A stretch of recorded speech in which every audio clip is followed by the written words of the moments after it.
7 of the G1 CLIMAX 34. That means that it is time to break it down, talk about it, analyze and review today's brand new edition of the G1 on the MrWarrenHayes Show podcast here. Part of my daily coverage of the G1.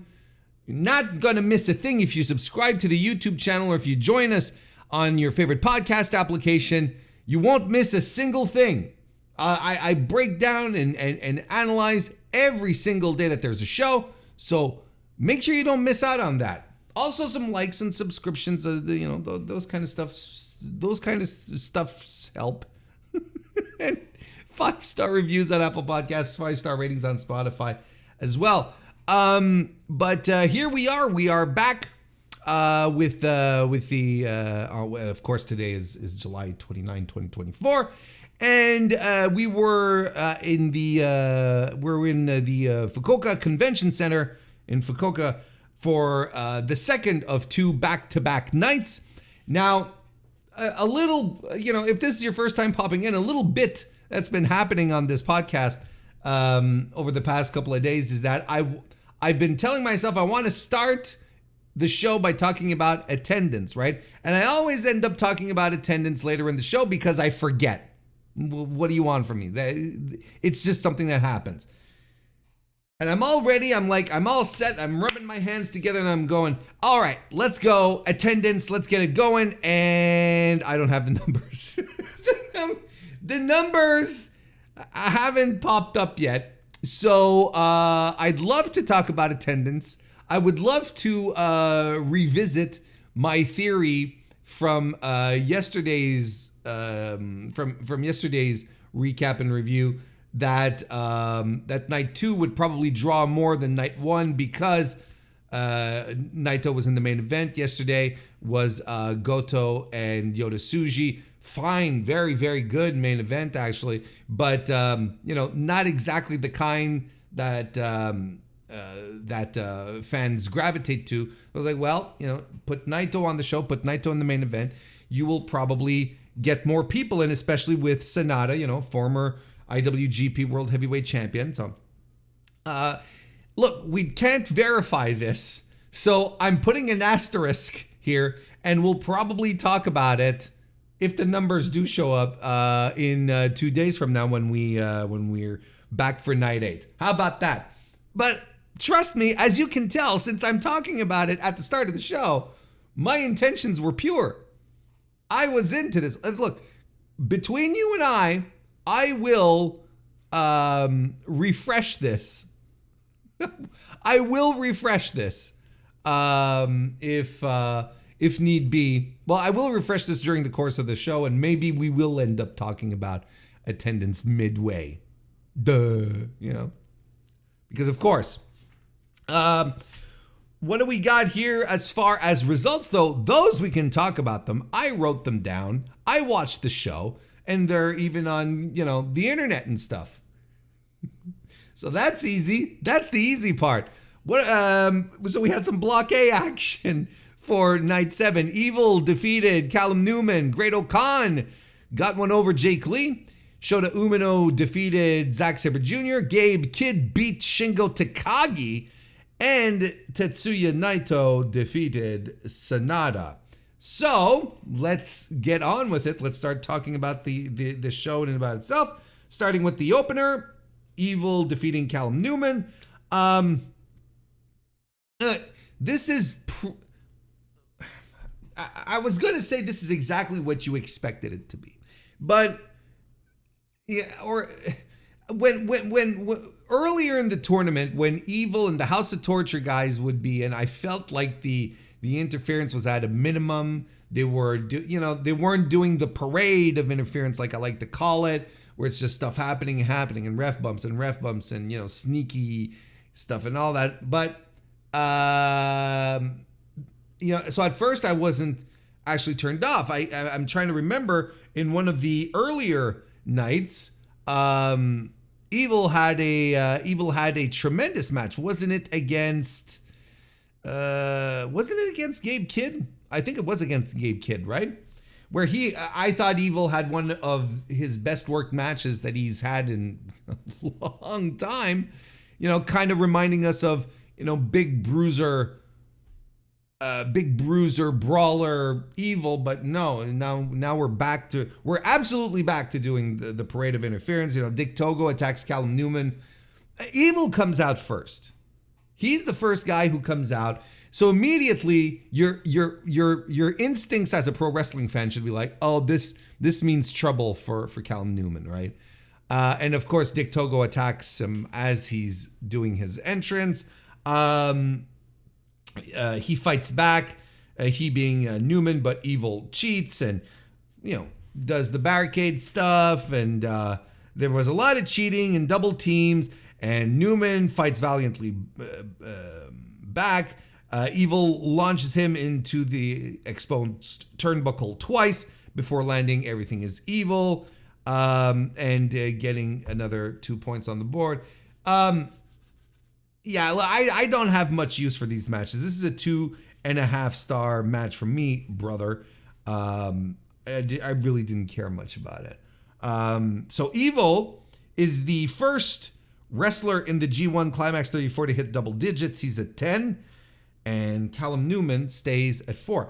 I started talking about it a little bit yesterday, and I said, we'll maybe gnaw at the bone a little more today. This idea that, not an idea. I feel like there's a lot of people right now who are extremely harsh, going extremely hard on Callum Newman. And I think he's under a lot of scrutiny. That's for sure. People are breaking down everything that he's doing. For a kid who's, just starting off in the business, his first really big opportunity, 21 years old, I feel like he is under a tremendous amount of pressure by wrestling fans who seem to want him to be good already. And I talked about this on the very first recap show that I did on night 1 on this series right here. I talked about it right there after Newman's match when he came out debuting new gear that resembled quite a bit Will Ospreay's gear, right? And one of the stories of Callum Newman is the fact that, he's endorsed by Will Ospreay and that Will Ospreay is a mentor to him, helps him out, all that stuff. And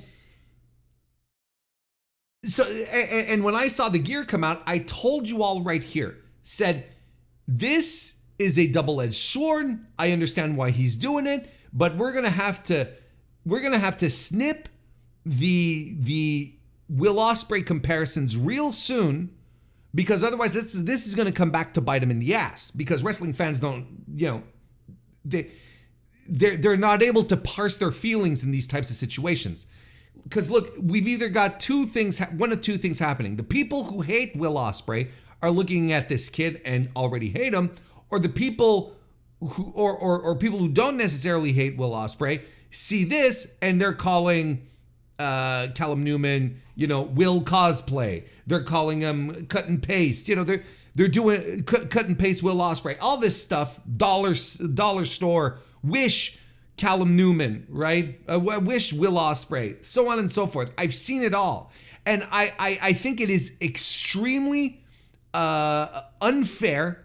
I think it's, I don't know what wrestling fans want in this particular situation, where this is a kid coming in to take up a spot that, someone like Yujiro would usually have, or Bad Luck Fale, or, Hikuleo, or, people who come in and who work like ass and put in minimum effort.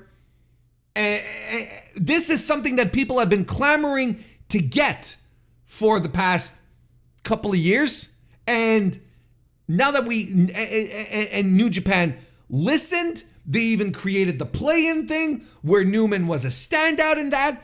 And now he's in Curtain Jerkers, where his role is not to steal the show. His role is to have a fine little match, a fine little 10-minute-ish match, and then hit the bricks. And somehow this opening G1 salvo for this 21-year-old kid is somehow turning into this judgment of his career, of where he's going and what he's worth. Now, if you don't see the potential that this guy has, I don't know what to tell you. Am I saying that he's going to be the next Will Ospreay? God, no. I'm not saying that in the slightest. I don't even know if he's going to be the next Tanahashi. I don't even know if he's going to be the next, Tetsuya Naito. I don't even know if he's going to be the next SANADA. I don't know. The point, and that's the point. He is raw potential right now, and he's figuring stuff out. He's figuring how to make it all work together in a ring. He's coming together, his personality's coming together, figuring out his character, his presence, whatever you want to call it. And it's in a G1, you could not have a better place to do this. And he's doing great work in the role that he is in. People are acting like Gato is strapping this kid up and pushing him to main event the Dome this year or in January. It's bonkers. If that was the case, yeah, I'd be sitting here going, well, isn't it a little weird that Gato has decided to push Callum Newman to the moon? We all know what he came in here for. We know what his role is. We know what kind of wrestler he is at this point. I don't understand. I don't understand the level of dislike. People, talking him down. They can't all be Yoda Tsujis out the gate. They can't all be Oiwas out the gate. They can't all be Yuya Umeras.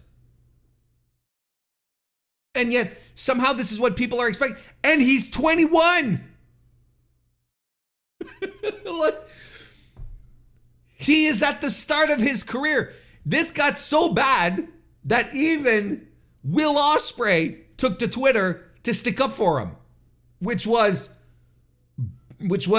a testament to Will. Like, this is the stuff that he does, but completely unnecessary, because you're giving a stronger voice, Will, to these people who maybe not a stronger, but a louder voice to these people who are complaining about Callum Newman, who I nonetheless feel are in a minority, but the people who are complaining about it, I just feel like they're looking for something, and they're not able to seek through their feelings. Now, I understand that, some people made a very good point that, Callum Newman, a rookie coming in, and this I agree with. Callum Newman coming in, using the Os Cutter to utmost efficiency, like finishing matches with it, when seasoned top guy Will Ospreay can't finish a match with an Os Cutter anymore, and hasn't for a long time, for a couple of years easily. It's kind of weird that the rookie can finish people off with his move. I agree with that, especially Shingo, right? Shingo always pops up from all sorts of fucking shit, and he's popped out of Os Cutters before. So, I mean, this is the criticism, which then boils down to Callum Newman is not ready. He's not a good wrestler, so on and so forth, which I can't get into. I do not understand it. I don't understand the level of dislike that exists for a literal rookie starting up in a huge position, being thrown into the G1, and having to keep it together so that he can play his role here, which is to have fun little openers, solid little openers. That's it. They're not asking him to tear the house down. They're not asking him to go 30 minutes. They're asking him to go 10 or sub 10. Right? 9 minutes, 8 seconds, 8 minutes 41, 11 minutes 56. 12 minutes 51. That's his longest match. 12 minutes and 51 seconds. 9 minutes and 46 seconds. And they're acting like this guy is doing, like this guy is doing 30 minutes, 40-minute matches. We're back to, as if we're suddenly back to that era of New Japan. I don't understand. Oh, we want new guys, and then you get a new guy. Yeah, but not like this. It's like, whatever Newman turns into, it's entirely on him. He has the potential, he has the tools, he has the backing, so it's all in his hands. But as it stands right now, I think what he's doing, the role that he's in, is completely fine. Absolutely. It works perfectly, in fact. I mean, if y'all want Yujiro back so bad, start writing your letters to President Tanahashi. Jesus Christ. Next match. Great-O-Khan defeated Jake Lee. Jake Lee takes this to the floor. He keeps this match nice and methodical. Which is lol, right? Great-O-Khan, he starts trying to slap on some submission working moves, I should say, working the legs, the ankles. They trade some strikes. Jake Lee gets a kitchen sink and a back suplex on Great-O-Khan, who fires back with a German suplex. There's some back and forth, and Great-O-Khan lands the Dominator for the win.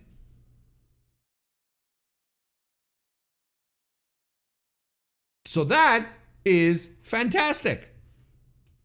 I didn't hate this match. I thought it was a good little match. I went 3 stars on this. Nice and even. Because, Jake Lee's methodical way of doing things is kind of a bore. I get it. He is a smart bastard. And, he's very calculating. Smart bastards are methodical. Smart bastards take their time. And I think therein lies one of Jake Lee's greatest weaknesses, is that his heel work that he does is thrown into this. Not thrown into, is justified by the fact that he's supposed to be this calculating, smart bastard. It's in the name, right? But there are people who are methodical and calculating wrestlers whose control periods or heat segments, whatever you want to call them, are not boring. Nonetheless, Great-O-Khan's hope spots and his eventual comeback were all really exciting, and he's been having a tremendous tournament. I don't want to talk more about the smart bastard Jake Lee. I really don't. I don't have anything more to add that hasn't been said over the past few nights and that other people are not talking about. I'm going to try and have extended discussion periods about Jake Lee when he actually does like something tremendous and unexpected, right? This was a good little match, so it's fine. Good for him. Good for the smart bastard. But Great-O-Khan, what a tournament he's been having. Like, he is absolutely going to be the guy whose final tally will not represent his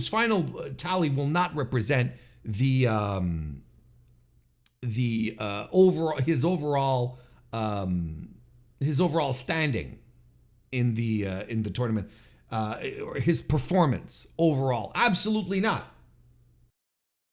Solid work, phenomenal so far. So he finally gets on the board at 2 points.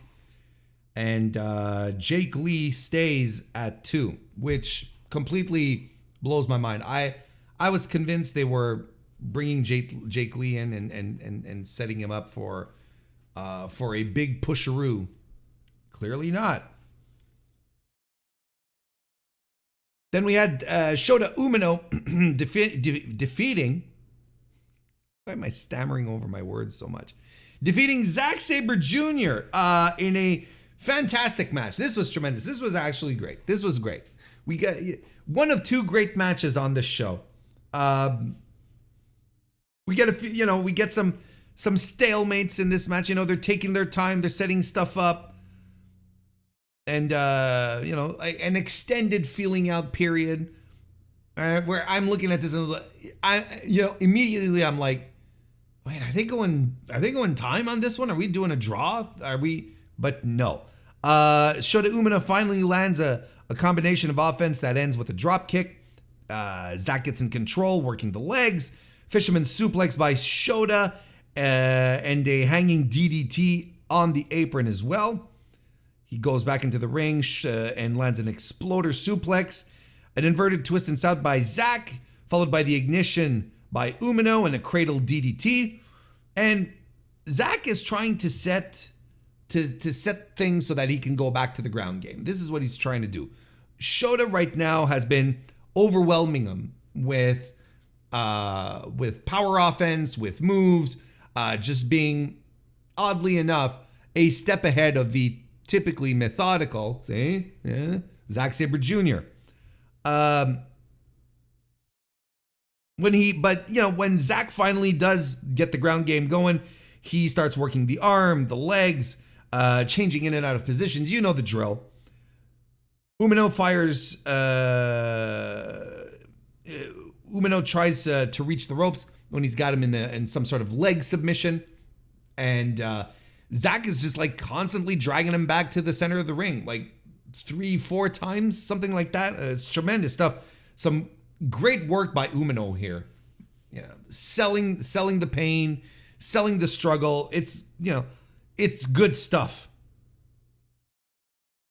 They trade European uppercuts, some more strikes, a blaze blade by Umino, who covers, and then but Zack Sabre Jr. kicks out at 1. He gets a standing Umino into an ankle pick and reverses it or transitions, I should say, into a German suplex, which was cool. But Umino hits another blaze blade, another kick out follows, but then hits the Death Rider and gets the win. I loved this match. I loved this match. I thought it was super well paced. I think both guys were really into it. It was a tremendous fight throughout. I don't really have anything bad to say about it. I thought it was a great match from top to bottom. I didn't know what you want from me. Shota, the thing is that, he, there's sometimes that he's really, really solid, and sometimes you feel he's just mailing it in. And when he's in positions where he's going to win, he always has this little extra oomph to him, I find anyway, which is not necessarily conducive to a wrestling match, because you should always give the impression that you're going to win till the very end. And I think, once again, Zack was very giving here. I think this is another part, this is another tale of the G1 where I feel like Zack is, giving a lot to his opponents. We talked about it a couple of times, and I think this was the case here as well. Plus, ended up just, looking up at the lights to end it all. So, what does this mean exactly? Well, it means Shota Umino's at 6 points and Zack stays at 8, which means that that Umino is staying in the race here. Maybe this will be the big comeback story. Maybe it won't be Tetsuya Naito, but I wouldn't put that to bed just yet. But I don't know, man. This had all the hallmarks of the things that I really, really like in a match. Great drama, lots of moves, great storytelling. Like another great match by Zack Sabre Jr. in this tournament. And I think, we talk a lot about Yuya. We talk a lot about Great-O-Khan because I think they're over-delivering on expectations, right? And not a lot of us are talking about Zack specifically because I think Zack is delivering within expectations. We expect great matches out of Zack Sabre Jr. That's what we got here. And so it's not as much of a story, but he has been probably the highest level, the consistently highest level wrestler in this tournament so far. It's been great. So we're going to keep an eye on all of this. So yeah. Let's move on. Shingo, Takagi, and Gabe Kidd. Gabe Kidd defeated Shingo, actually, as we mentioned earlier. How is this not tremendous? Oh, by the way, I gave 4.25 stars to Shota and Zack Sabre Jr. Shingo and Gabe had a tremendous striking exchange to begin with. Like, big stuff. Suplex by Gabe Kidd, suplex by Shingo, who then lariats him down. More chops. They're just wailing into each other. Gabe hits an exploder suplex. They're just running through each other at this point. They're just like two bulls going head on.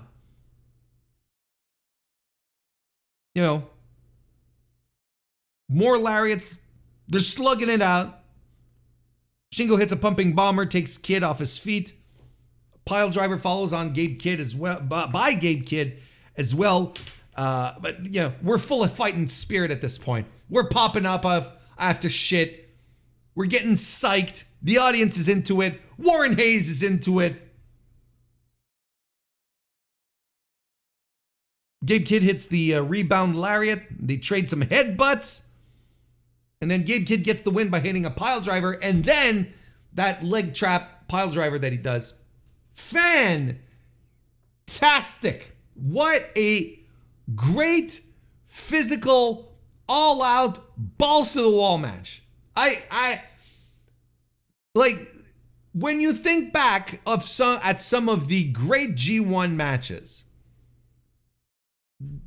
It's matches in this style that you have a tendency to remember, where you've got Shibata and Ishii and Goto just powering through stuff, just being tanks, wailing on the other guy, right? This is what comes to mind often when you think about New Japan, Japanese wrestling, just two guys just beating the hell out of each other. And that's what we got. And a tremendous post-match angle after, where Gabe Kidd wants Shingo to shake his hand, like he bows. And you're like, holy shit. And he bows to Shingo and he wants Shingo to shake his hand. And Shingo shakes his hand and they jaw-jack at each other a bit. And then Gabe, knees him in the groin or whatever. It's... Gabe Kidd is another, we've been talking about, Great-O-Khan and Yuya, but Gabe Kidd has been, a term that is often used by wrestling fans that, whenever it is used, I'm like, it's star-making performance. You hear that a lot sometimes. You hear someone, you hear someone do a thing at Money in the Bank, and suddenly it's a star-making performance. And what they do, they got pushed off a ladder, What about the rest of them? Oh, they got pushed off a ladder. Now, I try to not use this in the same vein, and I try to be a little picky. But if you were to ask me, how's Gabe Kidd doing? I would very likely at this point tell you his G1 has been a star-making performance so far. Not unlike Yuya, and on different levels. And the thing is that it's working. It's one thing to get the nerds like myself all excited and hot and bothered about some new dudes coming up and just tearing the house down. But it's another thing to have it work with the audience. And people, even though he's in the War Dogs and he's supposed to be a heel, people are cheering his name. People are excited for Gabe Kidd. He's connecting things. He's putting it together. This is not your grandmother's Gabe Kidd. I don't know what that even means. He's putting it together. We're such a far cry from the Gabe Kidd that was in the G1 last year, and coming down and throwing people into the audience. I enjoyed it, but I know it turned off a lot of people. Now I feel that the people that were not pro Gabe Kidd are starting to turn. He is winning them over because his work has been tremendous. His in-ring work and his, character work, his persona, or whatever you want to call it. The post-match angle was so simple, and you're like, yeah, hell yeah, I'll take more. I will take more Shingo and Gabe Kidd. What are we talking about? And the company apparently seems to have, at the very least, a lot of faith in him. They really like him. They're giving him the little G1 push here. They had him do media for New Japan in the US when they like Gabe. They have faith in Gabe. So why not? So and how is he paying this show of faith back? By doing some of the best work he can, by focusing, by not being the scattered Gabe Kidd that we've grown to know. He has been phenomenal in this tournament. It's been a star-making performance for him, not unlike Yuya Uemura. And this will, unless there's a complete and utter turnaround, this will probably be the two biggest stories coming out of the G1 this year, outside of the winner, of course. It's how these two guys just rose from their stations into credible stars. And isn't that what we wanted out of this G1 this year? We wanted new guys to, dig their heels in and be like, no, this is my spot and no one's coming to take it. We want guys like Great O'Khan to say, look at these young guys coming out. I have a spot here. I'm digging my heels in and I'm going to work because this is my spot and you're not going to take it. Dave Finlay, same thing. It's exciting, man. I'm into it. Great match, 4.5 out of for me. Gabe Kidd, 6 points. Shingo stays at 4. And then we had the main event. Tetsuya Naito versus SANADA. Defeated SANADA. It's more than a versus. He beat SANADA. They exchange control periods at first. Of course, Naito, what does he do? He works the neck. Drop kick and plancha by SANADA follows. Standing neck breaker by Naito. And the short arm elbows as well. Frankensteiner follows. Magic screw by SANADA. SANADA reverses a Destino into a TKO. Hits the Shining Wizard and the Moonsault for the requisite Great Muda tribute. Rolling, Naito hits a rolling, running, sloppy Destino, but then shortly thereafter lands a proper one for the win. This was fine. Good little match. Yeah. I mean, not anything that, again, blows your mind that you're like, oh, hell yeah, this was tremendous. No, it is what it is. It's it's Naito and SANADA and Naito in the physical condition that he's in, and SANADA being SANADA. So you knew what you were going to get here. And this was actually a little better than what I expected. I gave this 3.5 stars. I thought this was a good match. Don't get me wrong.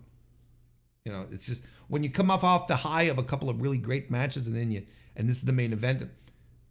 And this is not to say that Naito can't have a great main event anymore. I think he's just picking his spots.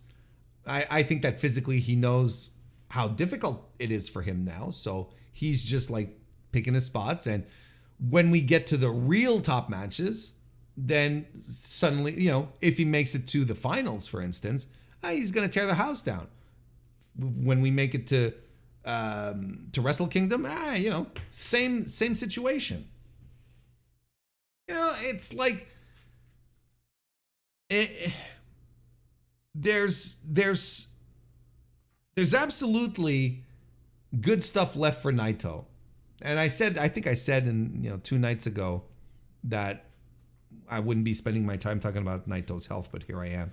But I think there's still juice to squeeze out of Tetsuya and Naito, who also, you know, benefits from having sub 20-minute matches, you know, 15. Well, how long was this match? 17:45. I think he benefits from having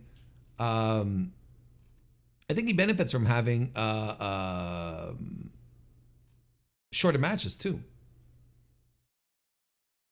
I think that's also a big plus, where he doesn't just like continuously, you know, where we go into these long stretches where stuff is happening and you're just like, oh my God, you know, it's like, no. This could have been a 15-minute match. You know, the 30-minute match that could have been 15. I think we're avoiding that now, and that's also a plus. And SANADA is just a guy now. He's just another guy on the roster. And I'm not saying this like longingly, where it's like, oh, they dropped the ball so incredibly hard on SANADA. No, they tried with SANADA and it didn't work. It absolutely didn't work.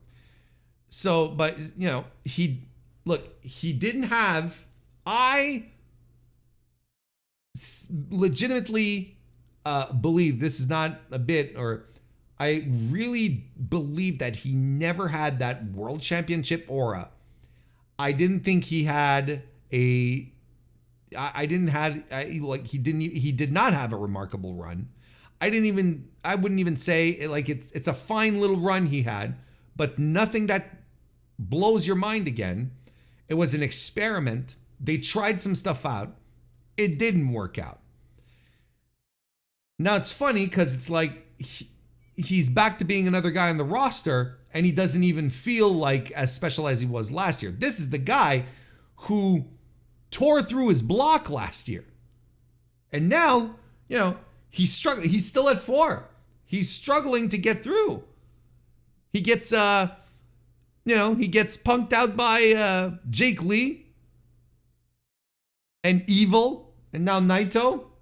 Who's he got left? Okan, Zack, Shingo, and Shota. And at this point, these are all people who you can say, yeah, they could reasonably beat him. So there you go. Those are my reviews. As far as recommendations go, I think it's pretty clear. Shingo versus Gabe Kidd, and Shota Umino versus Zack Sabre Jr. I mean, overall, this was a good little, a good. I don't want to. No, not good little. This was a good pro wrestling show. You know, you can sit down and you know what, you do the replay. You can skip the evil House of Torture nonsense if you want to. And you just settle in and you're going to get yourself a nice little a nice little chunk of pro wrestling, a nice little, you know, hour and a half to that degree, you know, where it's just like, yeah, this flew by. This is tremendous. This is good stuff. The show itself comes recommended, but strapped for time, you can only zero in on just a couple of things. Well, you go with Gabe and Shingo and Zack Sabre Jr. and Shota Umino.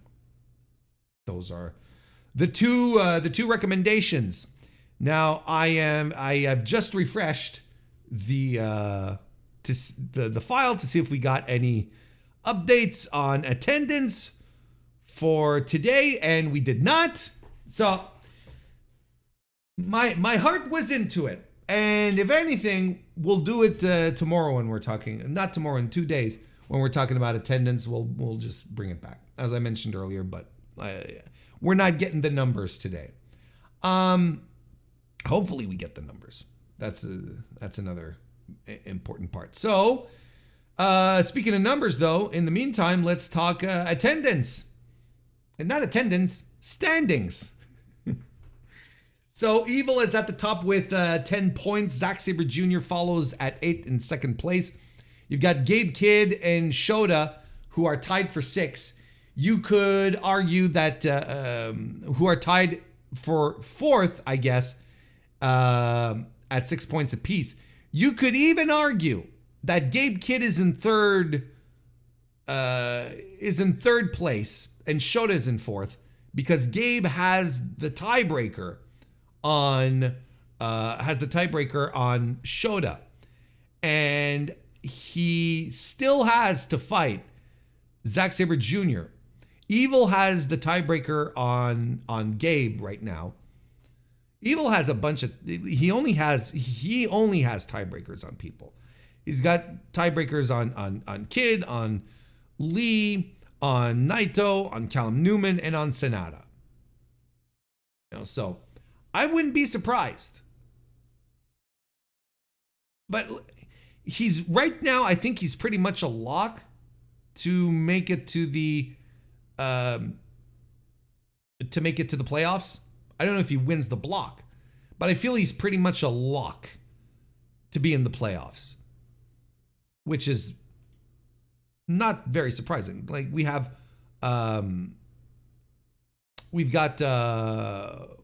4 nights left. He's got 4 matches left. Great Okan, Zack Sabre Jr., Shingo, and Shota. Like, not a... it's a good little... it's a good little affair he still has going here. So, not some easy... He's got some tough matches coming up. So we'll see. But I feel like he's pretty much a lock for the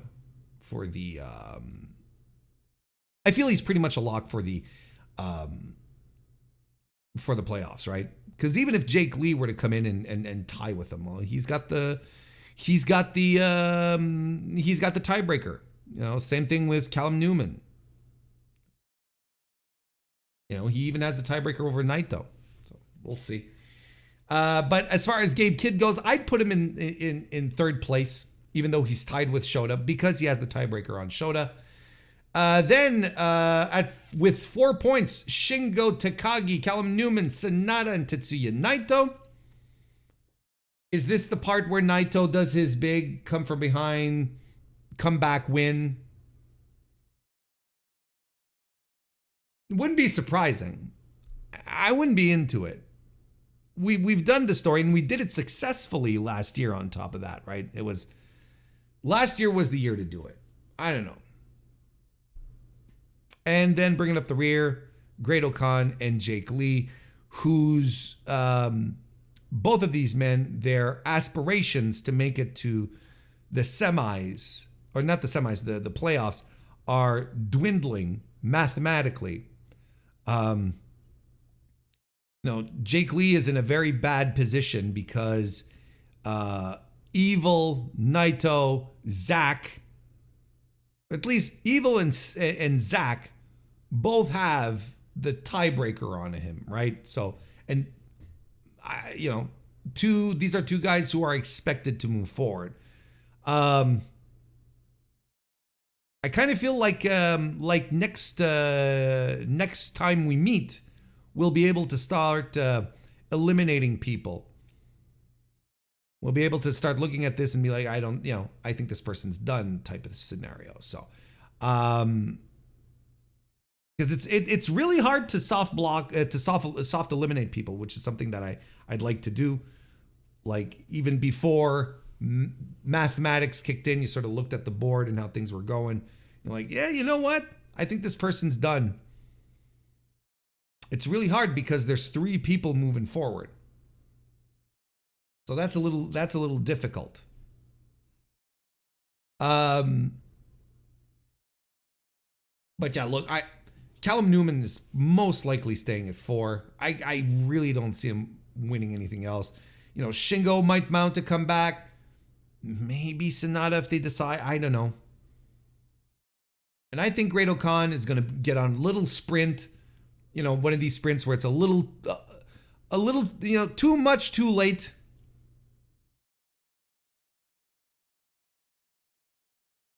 I think this is how this is starting to turn out. So there you go.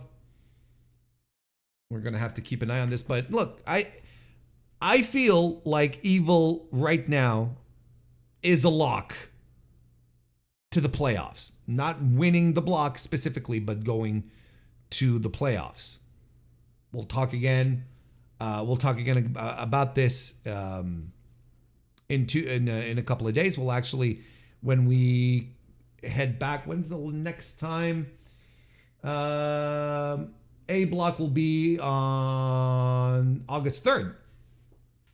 That will be the next time we talk about A block, because next time we convene for these festivities, we will be doing it to break down another night of B block action.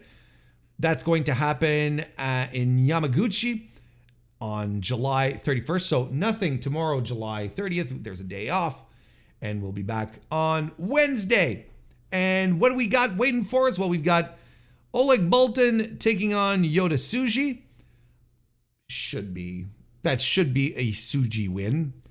Yuya Uemura taking on Hanare, which should be a blast. El Fantasmo taking on Jeff Cobb. Hiroki Goto versus Ren Narita. And Konosuke Takeshita versus David Finlay in the main event. Takeshita and Finlay might end up surprising people if Finlay gets motivated enough to work that harder style that he's been doing. Like this, I feel like Takeshita is the perfect opponent to drag really good stuff out of Finlay. Like to light a fire and just have Finlay like put on a hell of a show. I think Takeshita's the guy to do it. So I wouldn't sleep on this main event. I think there might be something here. Goto's been great in this tournament as well. But he's going to be another story. You know, how he's you know, being one of the only, you know, like regular G1, one of the only of the G1 regulars still in this. You know, Ishii's gone, Tanahashi's gone. You can argue Naito's still here, but you know. And he's still going strong. Like, he's been tremendous. He's been doing just fantastic work. It's another guy whose points will not be representative of the quality of his tournament. So yeah, I mean, should be a good little match. Should be a good little show. I don't think it's going to be the most exciting one. I think there's a couple of matches here that have the potential to save it, to make it like a real good time. But as it stands right now, there's been like one night of the G1 so far that hasn't been up to snuff, that I was like, just skip it, right? That's good when you're heading into night 8 and there's really only just like one show. You're like, maybe we're not going to have the dog days of the tournament. Maybe everything is just going to hold up the whole way.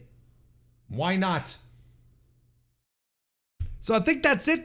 We've covered everything. We're done. Like we said, we'll be back on Wednesday, July 31st for the next night of action, for night 8 of the G1 CLIMAX 34. Thank you everyone for watching. A last pitch for a like here on youtube.com MrWarrenHayes, or some reviews on and ratings and anywhere else. Just show some love. There you go. There's the pitch. It was terrible, but it's there nonetheless. Take it easy, everyone. I'll see you Wednesday.